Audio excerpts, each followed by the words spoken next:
Olá, queridos, a paz do Senhor Jesus, Deus abençoe a sua vida, a sua casa e toda a sua família. Está entrando no ar mais um programa Antídoto e hoje nós estaremos dando continuidade a esta série maravilhosa, do Sermão do Monte. Hoje nós estamos aí na parte 4, hoje nós falaremos aqui sobre ser sal e ser luz, uma palavra muito tremenda do nosso Senhor Jesus para a igreja dele, para o povo dele, e hoje nós estaremos abordando um pouco mais sobre isso. Amém? É provável que a gente faça um antídoto um pouco mais breve, então eu peço para que você esteja ligado, aumente aí o som, o volume do seu aparelho e vamos estar juntos em nome de Jesus para mais um dia de antídoto. Amém? Bom, a nossa mensagem está no Evangelho de Mateus, no capítulo 5, nós temos tratado aqui, falado sobre o Sermão do Monte, o maior sermão de todos os tempos, pregado pelo maior pregador de todos os tempos, o nosso Senhor Jesus Cristo. E nós temos dito aqui, a respeito das boas aventuranças, falávamos isso e na semana passada concluímos essa parte das bem-aventuranças, e uma das coisas importantes que nós falávamos é que o Sermão do Monte ele tem como objetivo nos ensinar a ser verdadeiros cristãos, verdadeiros discípulos de Jesus. A Bíblia fala logo no início, no versículo 1, que Jesus estava em um determinado lugar, quando se aproximou dele os seus discípulos, então ele começou a ensinar e a dizer: bem-aventurado os pobres, bem-aventurado os limpos de coração, os mansos, bem-aventurados que têm sede, fome de justiça, e ele foi falando e foi ensinando os discípulos a serem verdadeiros discípulos. Então, se nós queremos ser verdadeiros discípulos de Cristo, nós temos que ter este Sermão do Monte firmado no nosso coração e na nossa prática de vida. Amém? E aqui na outra parte, ele fala sobre o cristão, o dever do cristão de ser sal e de ser luz. Na verdade, é bem conhecido. Nós temos muitos, inclusive, estudos apontando para isso, fazendo abordagem sobre esse texto. E eu creio, irmãos, que é algo profundo isso. A importância da igreja dele, do povo dele, dos discípulos dele, serem sal, serem luz deste mundo. Amém? Bom, está no versículo 13, a partir do versículo 13, diz assim, capítulo 5, versículo 13, diz: vós sois o sal da terra, e se o sal for insípido, com que há de salgar? Pergunta Jesus, Para nada mais presta, senão para lançar fora e ser pisado pelos homens.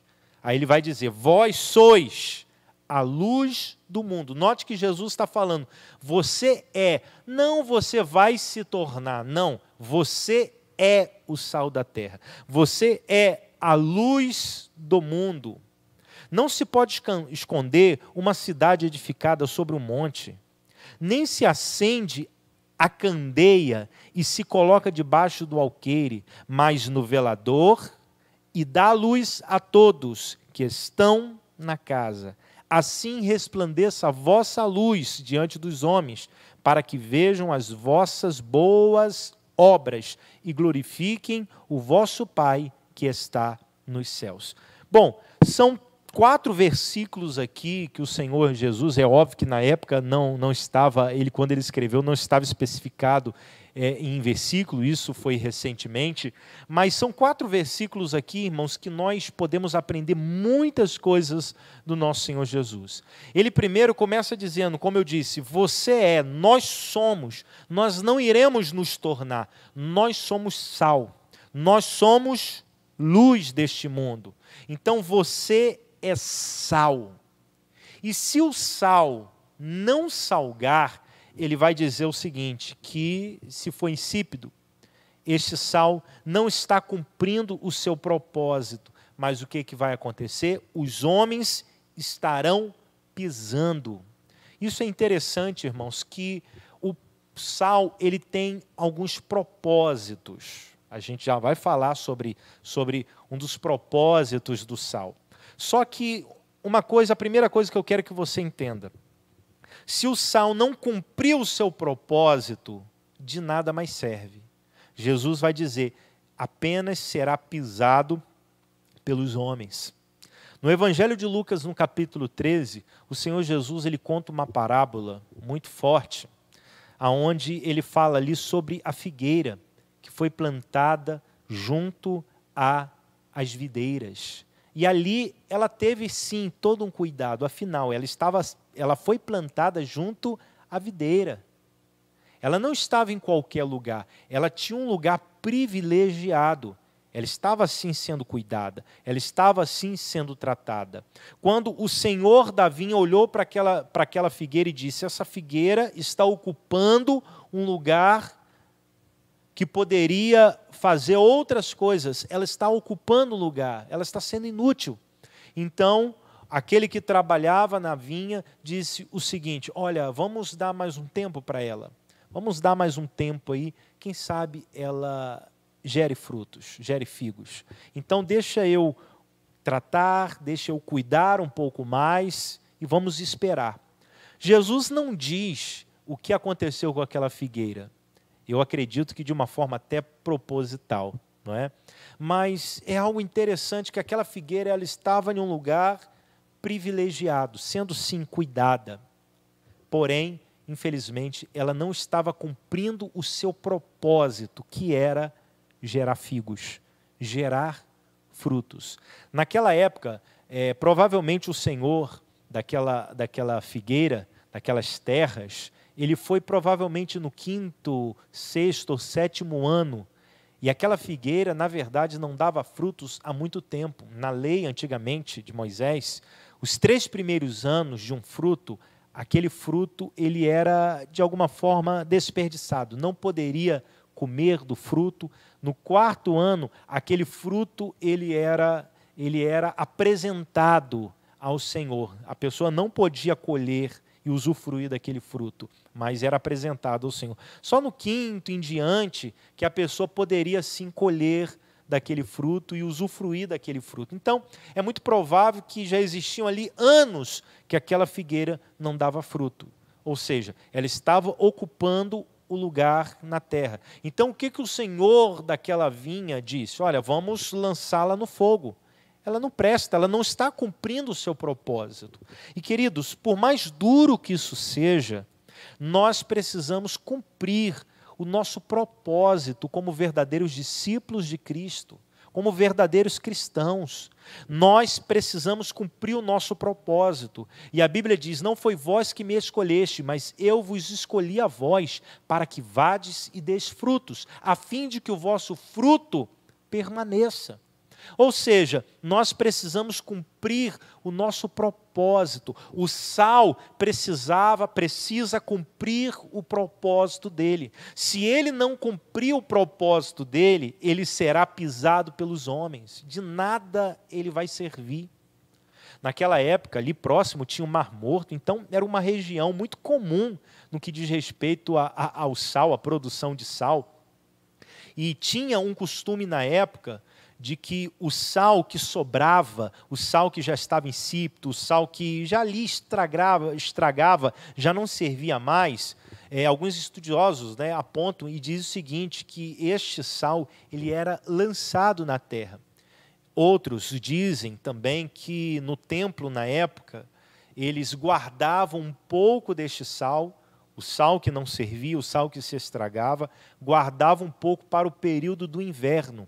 Inclusive o Dr. Rodrigo ele faz essa abordagem a respeito disso, fala de uma forma tremenda, maravilhosa. E ele diz o seguinte, que naquela época algo interessante acontecia, que no período do inverno, quando nevava pouco, ainda parece que ainda cai pouca neve, ainda que seja pouco, cai. Em períodos de frio, eles pegavam aquele sal e colocavam ali no pátio, em algumas partes do templo, para que as pessoas não escorregassem. Então, ou seja, Jesus faz menção a isso. De nada serve o sal. Se esse sal estiver estragado, não estiver cumprindo o propósito dele, ele vai ser lançado no chão para ser pisado pelos homens. As pessoas tinham esse hábito, olha, não serve e joga fora. E vivia ali no chão. Né? Então, isso é algo interessante, queridos. Nós precisamos cumprir o nosso propósito. Porque se não cumprirmos nosso propósito, para que vamos servir? Para nada. Seremos apenas pisados pelos homens. Eu não acredito que Deus levantou você para ser pisado.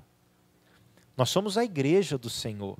Eu não acredito que Deus levantou você para viver uma vida pisoteada, pisada pelos homens, pisada pelas pessoas. Eu não estou falando que nós não vamos enfrentar, de repente, alguns tipos de humilhações, de perseguições ou algo desse tipo. Mas nós somos a igreja do Senhor e nós não nos tornaremos sal. Nós somos sal. E o sal, ele precisa cumprir a função dele.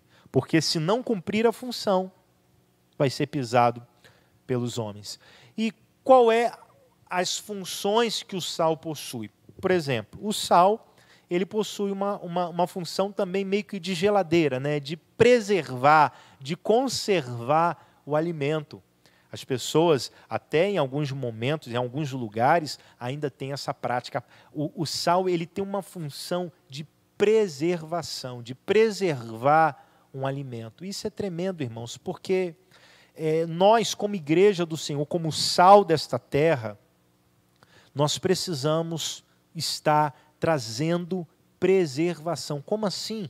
Como nós vamos trazer preservação? Nós precisamos preservar, nós precisamos conservar, nós precisamos preservar a identidade da igreja, a palavra de Deus neste tempo, a humanidade da sua corrupção, dos seus pecados. Nós, como igreja, precisamos fazer a diferença. O mundo jaz no maligno, o mundo já está estragado praticamente, mas nós temos uma função de cumprir esta missão, de fazer algo, de impedir com que as pessoas se estraguem cada dia mais. Como? Através do nosso testemunho, salgando, levando o sal. Então o sal, ele tem essa função, né, de preservar. O sal também, ele tem a função, obviamente, de dar sabor. A pior coisa é quando uma pessoa come uma comida sem sal.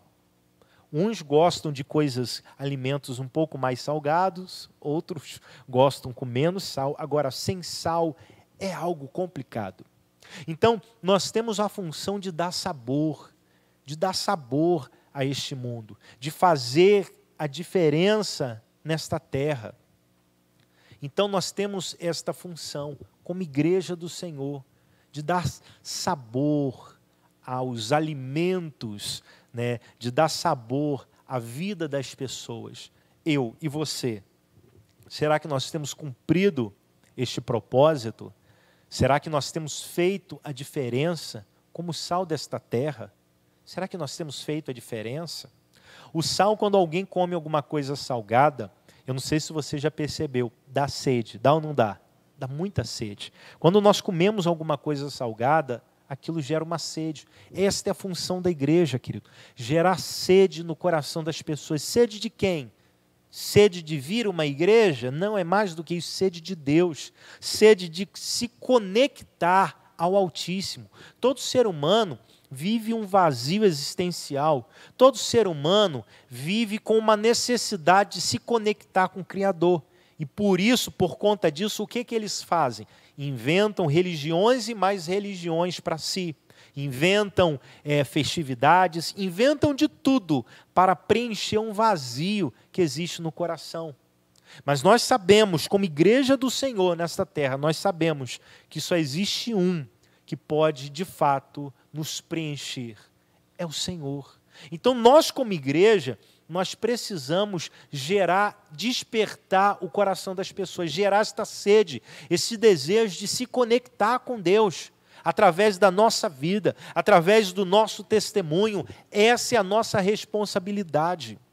O sal também, eu não sei se você já deve ter feito isso, feriu em alguma parte do corpo e você tomou um banho de mar e parece que aquela parte onde você feriu, onde você cortou, começou a cicatrizar um pouco mais rápido. Aquela pessoa que estava muito gripada, cheia de coriza, tomou aquele banho de mar e parece que ela soltou, liberou tudo aquilo.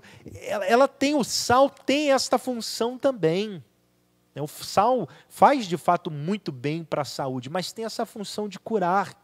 Nós somos o sal, irmãos. Nós somos o sal que vai trazer cura, que vai cicatrizar este mundo doentio, doente, contaminado pelo pecado.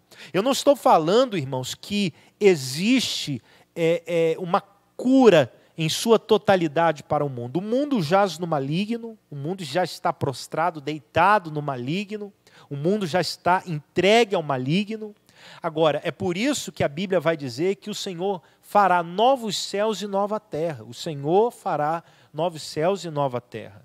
Tudo isso vai acabar um dia, eu creio, nós cremos. Por quê? Porque está estabelecido pela palavra. Agora, quando eu falo mundo, eu falo vidas, eu falo pessoas que o Senhor Jesus morreu na cruz por elas. E essas pessoas, elas precisam ser curadas. Só que a gente vê nos dias de hoje uma igreja que fere ao invés de trazer cura. Uma igreja que agride ao invés de promover cura. Eu não estou dizendo com isso que nós não temos que denunciar o pecado, não é isso. A gente inclusive já vai falar sobre isso, porque nós temos que ser luz. Eu não estou falando que nós não temos que trazer à tona o pecado da humanidade. Nós temos que saber como fazer. Como fazer? Nós temos que ter sabedoria e discernimento. Existem pessoas que só sabem ferir a outras pessoas. São pessoas completamente... o que eu falo a verdade, não, ela não é educada. A verdade é essa. Não é que ela é sincera, ela é inconveniente. Olha só. Existe diferença. Então nós temos que ter discernimento e sabedoria. Nós somos o sal. Nós temos que promover cura. Nós temos que promover cura. Amém? Então que nós possamos, irmãos, ser o sal neste tempo. Nós somos o sal. E nós somos misturados ao Senhor. Existe um fato muito interessante. Por isso que a gente vai ler, a gente vai encontrar na Bíblia, até mesmo em Levítico capítulo 2, no versículo 13, diz assim: E todas as tuas ofertas dos teus alimentos temperarás com sal, e não deixarás faltar a tua oferta de alimento, o sal da aliança do teu Deus. Em todas as tuas ofertas oferecerás sal. O sal também era símbolo de pacto, inclusive, né? Era símbolo de pacto naquela época. Deixa eu voltar para Mateus aqui.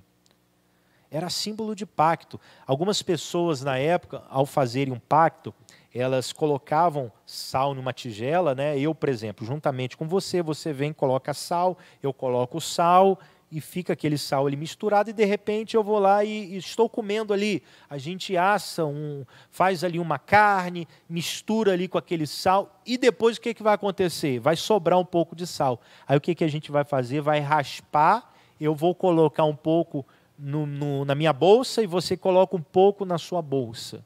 Ou seja, aquele sal está misturado.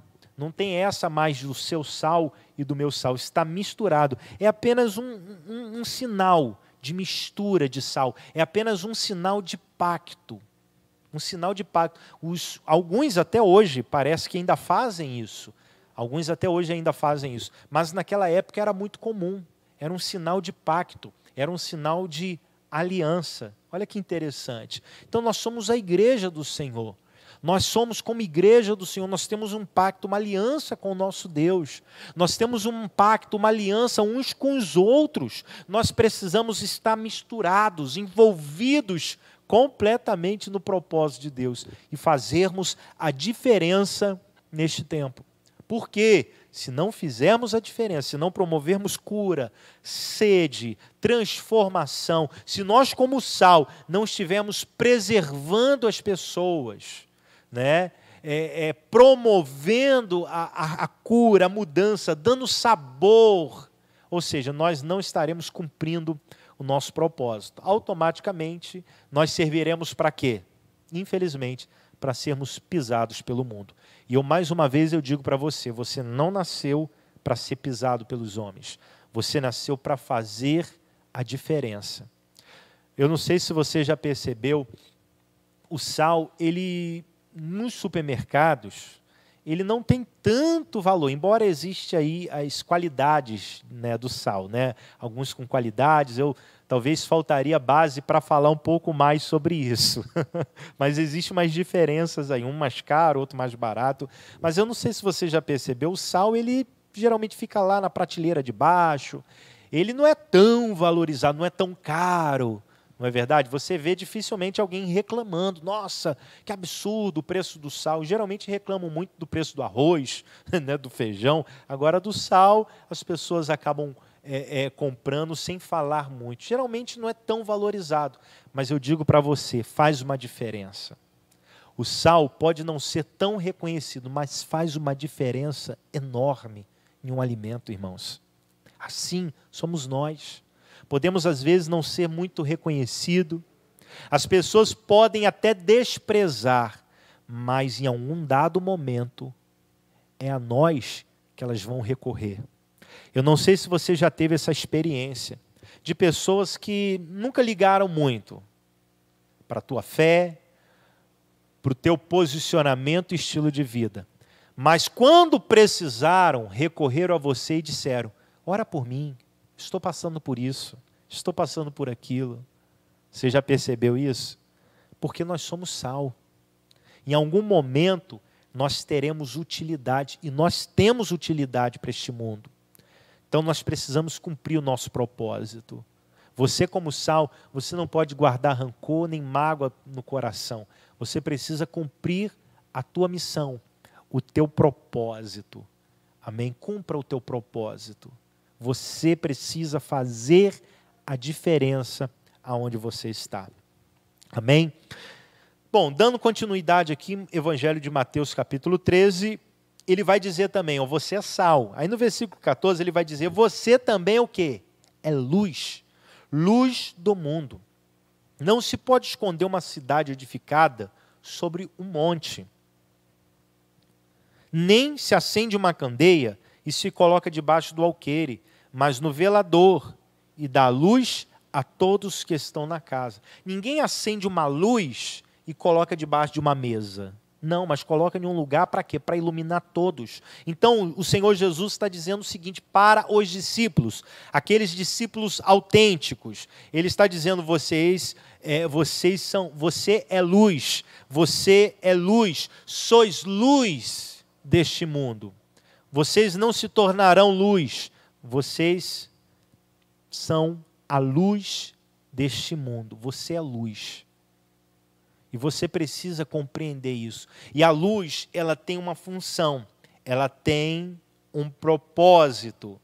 E qual é o propósito da luz? Óbvio, é trazer clareza, é trazer luz. Lembra da parábola que o Senhor Jesus ele conta sobre uma mulher que perdeu uma dracma, ela tinha 10 dracmas, ela perdeu uma. O que ela fez?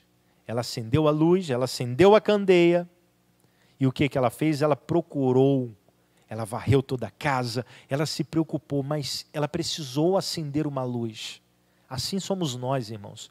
Nós somos a luz deste mundo. E a luz, ela revela o que está de errado. O que a luz é?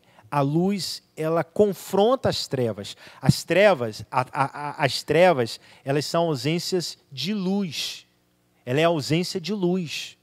É o que são as trevas simbolizam exatamente isso, a ausência de luz. Então, quando vem a luz, ela traz à tona, traz a luz, a clareza, tudo aquilo que existe.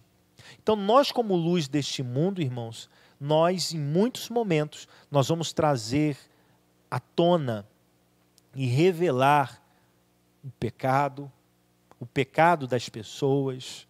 Em algum momento, irmãos, através das nossas obras, das nossas boas obras, nós somos luz deste mundo. Então, nós temos que entender e compreender isso no nosso espírito, no nosso coração, e precisamos fazer a diferença. A luz, ela tem essa função. A luz, ela tem uma função de trazer claridade para todos que estão em volta. Agora, uma luz muito forte, próxima a você, o que que faz? Cega, né? Então a luz, ela é dosada. Ela tem que ter a sabedoria, ela tem que ser bem dosada. A luz, ela serve para mostrar o caminho. Um farol, acredito que você conheça, né? Já viu um farol? Ele fica rodando naquela costa, né? Na costa, ali na praia, ele fica rodando, porque ele sinaliza, ele faz uma sinalização para os navios, mostrando aonde fica o determinado lugar. O navio, ele consegue se localizar e ver e perceber aonde está e para onde está indo. Então nós somos como este farol no mar. Neste mar turbulento, nós somos a igreja do Senhor. Nós estamos aqui para apontar um caminho, para apontar um destino. Nós estamos aqui para sermos proféticos, para apontarmos uma direção. Olha, é aqui, não é para lá, é aqui. Essa é a nossa função. E nós precisamos cumprir o nosso propósito.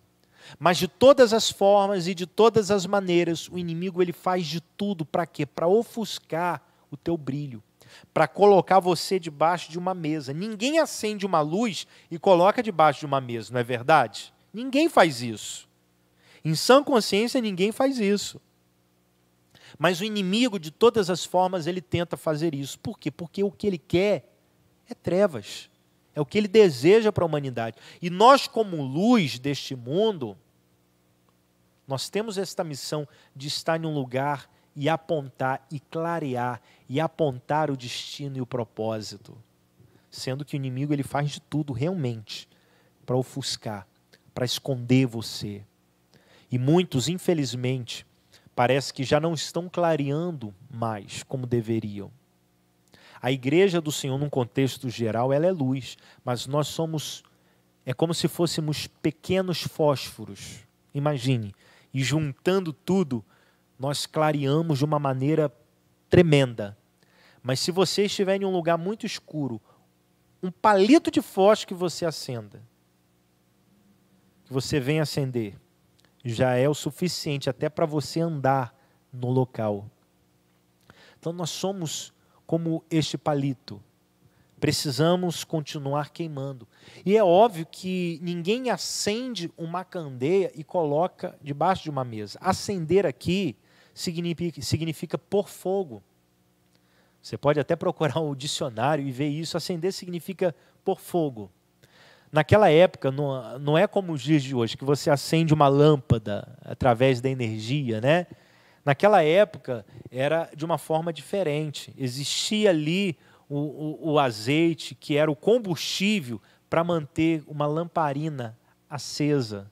Então, acendia, colocava fogo, e aquela lâmpada permanecia acesa durante um bom tempo, porque o óleo, o azeite, permanecia, fazia com que aquele fogo permanecesse aceso. Nós temos o exemplo das 10 virgens, 5 prudentes, 5 imprudentes. As 5 prudentes, elas guardavam consigo o quê? O azeite.